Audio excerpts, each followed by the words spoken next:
what's poppin', everyone? Welcome back to the channel. Zach Lesage here. I just got back from NAIC, finished top 128. Absolutely fantastic week. And I'm here to showcase the top 10 best decks. We saw a lot of the lists being released on Limitless, but where do they rank against each other now that the big event of this format has ended? Well, that's where this video is going to be coming in clutch. Stay tuned for all the lists. Stay tuned for the rankings. Put your best guesses in the comments below, and let's jump into that number 10 deck. Starting the list off strong at number 10 is actually the deck that I played at the North American International Championships, Ancient Box. Ancient Box is really trying to scale up your damage with Vengeance Fletchling, and this build with Walking Wake, you basically just use Walking Wake, it's discard fodder, but it only has one retreat cost and it has a hefty bit of HP, so if your opponent ever attacks anything into it, it's likely not getting knocked out, you could retreat it, and then you just kind of attack with Roaring Moon throughout the game. Pretty simple deck. However, the card that I like adding in here is Monkey Dory. So similar to the Gardevoir decks and a lot of the other decks we saw at the top tables at NAIC, Monkey Dory taking damage counters off your single prize card Pokemon, moving to your opponent's Pokemon, can work as a way to increase damage. And we could even double that up with something like Penny. A lot of really interesting ideas when it comes to this deck through and through, including Secret Box, over Awakening Drum, making this deck incredibly aggressive. It's a deck that I'm going to probably cover on the channel later on this week, so stay tuned for that. And I'm also thinking of running a masterclass kind of group session on Metafy, so stay tuned. All these lists are available in the pinned comments, so you can copy and paste those right into TCG Live and start playing these right away. If you like this video, give this video a like, and if you need any of the cards for these decks, head over to our sponsors at Kayfabe Cards or PTCGL store to pick up some codes. Those are also available in the description. That being said, let's jump into our number 9 deck. Jumping into our number 9 pick, we have Snorlax Stall. Now, this is a deck that Ben Cryer and Alec Geisler took to NAIC, and they both finished fairly highly within the top 64. Snorlax is the same kind of strategy as ever, but it's gained Accompanying Flute to kind of manipulate the top cards from your opponent's deck and grabbing Pokemon and placing them onto your opponent's field. That could really find some of those Pokemon that can't retreat, or can't really attack, or can't retreat, so Snorlax can just keep them in the active. Really giving you a handful of opportunities to kind of ruin your opponent's board states.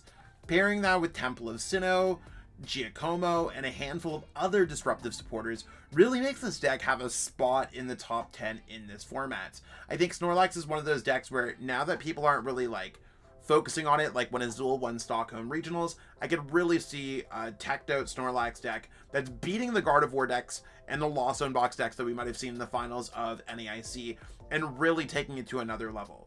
Is Snorlax placed too high? Is it placed too low? Let me know, but right now I have it at number 9 for this week. Sliding into number 8 and re-entering back into the top 10 is Chien-Pao EX. Now I feel like I should personally give Chien-Pao an apology because, well, myself and a lot of others thought that Chien-Pao was going to slip out of the top 10. I think I don't even have Chien-Pao built in real life at this point. It's one of those things where I just didn't really see it coming. It's one of those things a lot of top players did. When I say a lot of top players, there was 4 or 5 top players that played it at NAIC that took it to day 2 of NAIC. So again, Chien-Pao has dropped back a little bit, but it is a very powerful deck, and in the right matchups, in those right circumstances, and with this updated list from Lucas Zing, John Ang, all these top players, this is really the way that I'd be approaching the deck. Enhanced Hammer could really be helpful when it comes to some of those more important special energies, such as Legacy Energy, giving yourself a few more opportunities on the table. Is Chien-Pao back? We'll have to find out as we have more local tournaments in the upcoming weeks, on top of having some play limitless events. NAIC was our only major event in our Twilight Masquerade format, so if you're playing anything else, really these top 10 best deck lists are what we have to go off of, online tournament results, not too much else. So we'll see how the metagame changes. It's going to be interesting before Worlds with Shrouded Fable, but Chien-Pao is probably going to make the mark there too. Swinging into number 7 is going to be Miraidon EX. Now Miraidon EX, coming off of that early success in Japan, really pulling through in the North American metagame. Lugia kind of popped up at the Japanese championships the week before NAIC, really giving a lot of lightning type decks and techs the support necessary to kind of fulfill themselves, see that success. Iron Hands being a powerful attacker into a lot of these Pokemon with small HP, such as Gardevoir, Lost Zone Box. Really not a surprise here to see this deck seeing success. One of the bigger techs from not only this deck, but a handful of other decks is the Iron Thorns EX, along with the Blood Moon Ursaluna EX. So the trend of finding an older deck, adding 1 or 2 new cards to it, really putting the effort into there, shines through in this deck. I took Ian Robb's exact 60 from where he made top 32 at NAIC, so maybe this build will bring you home your own TSS win. Give it a try on PTCG Live. Blowing that heat at number 6 is going to be Charizard EX with Pidgeot EX. Now, this is a deck that a lot of people, like chien-pao, thought it was going to fall off a little bit, and I think I might have had this around number 5 last week. I think middle of the pack seems good because the deck is undeniably strong, but it obviously needs to have, there's some growing pains in this new metagame, and you can see that like Cologne is a tech that we might need, Enhance Hammer, going Collapse, Temple, Jamming Tower or something, Mist Energy. Like, we have to cover a lot of bases. This deck can certainly do that.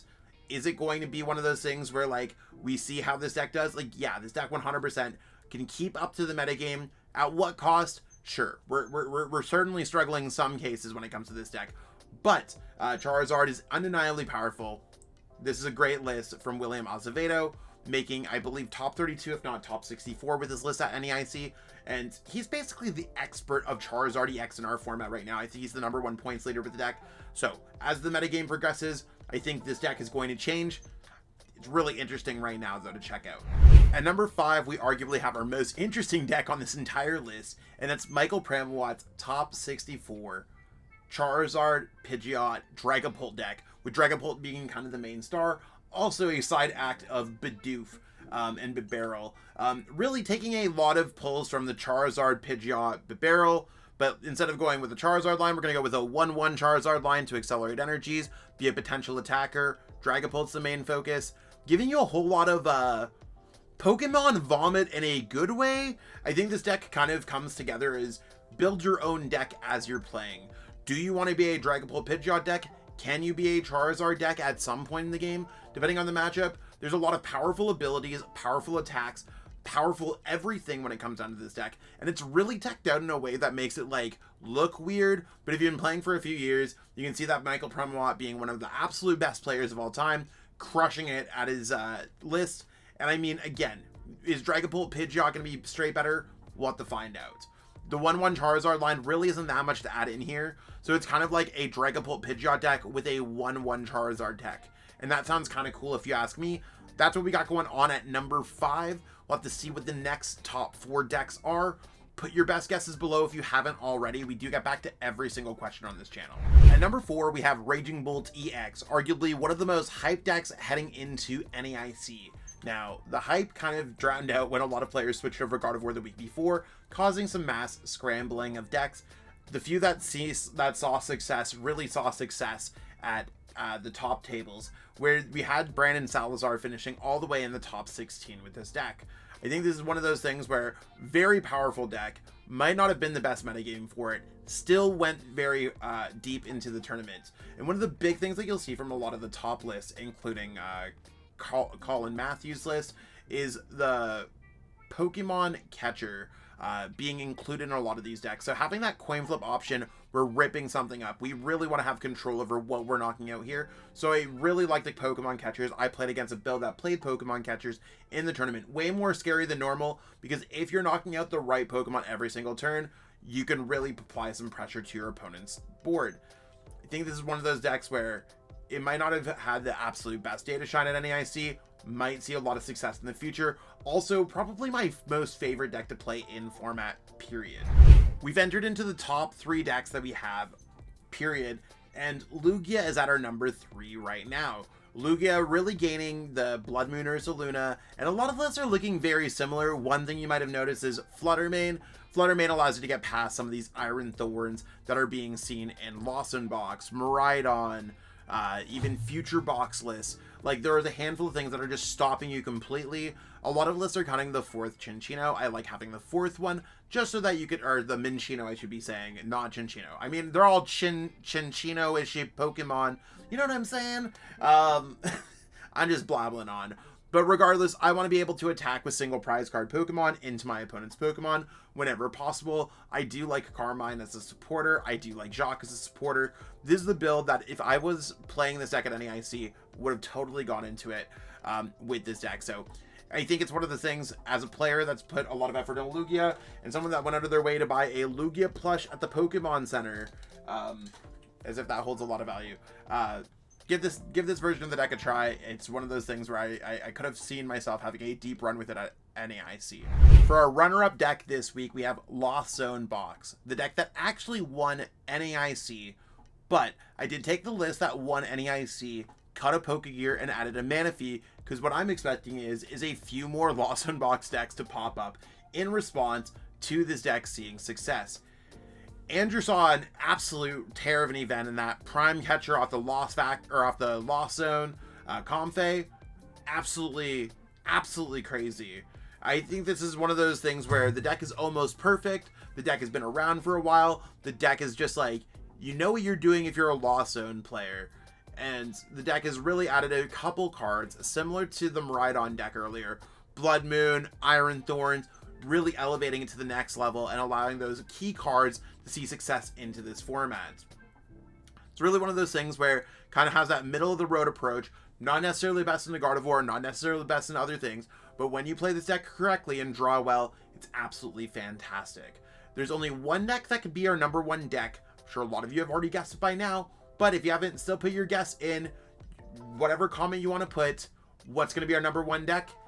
Let's find out. Number one, Gardevoir, really the deck that dominated the top cut of NAIC, being 6 out of the 8 spots. The list that I actually decided to go from here is the Australians list that Kywin, Natalie, James Cox, Brent Tonneson all played to NAIC, and I think that their group kind of did it better than everyone else. Not in terms of like the finalized list, which I think is absolutely fantastic. I think that their group clearly showed that their Gardevoir deck was leagues above other players just by their placements alone. It'd be one thing to place within the top 32 of an international championships. Heck, I'm proud of my top 128. To place 29th as your worst placement and coming 4th, top 8, 9th, having 3 within the top 9 is absolutely insane, regardless of quality player. And I think that it's like just beyond the list that I have to kind of showcase here today. Maybe in the future I'll have my own tinkerings and I'll talk to Josh Frink, one of our Gardevoir gurus here on the Shuffle Squad. But this is a list that's at number one, that Monkey Dory putting in the absolute most. I could see a world where there is a second Monkey Dory in this deck. You're gonna have to see how the metagame kind of changes up. But right now, this is what we got going on for our Gardevoir list. Let me close things out. And that's what we got going on for this video today. For me, I'm so excited to be back from NAIC. It was an absolute fun week. Finished the season off around 35th in North America or something like that. So great weekend. Finished off all, like, made out on stream. Saw a lot of friends. I'm you know what I'm saying? I'm just happy to be back to the content grind, getting ready for Worlds, and I hope this list really helps out a lot of you. If you're looking to get better at the game, improve for next season, hit me up because I'd love to help you out before the World Championships. As for that, there's a lot of other great content coming up on the Shuffle Squad channel, so stay tuned for more great stuff. I'll catch up with all y'all later. Peace out and have a great one. Want to support the Shuffle Squad? Be sure to check out all of our sponsors in the description to pick up Pokemon TCG singles, sealed, and PTCG live codes.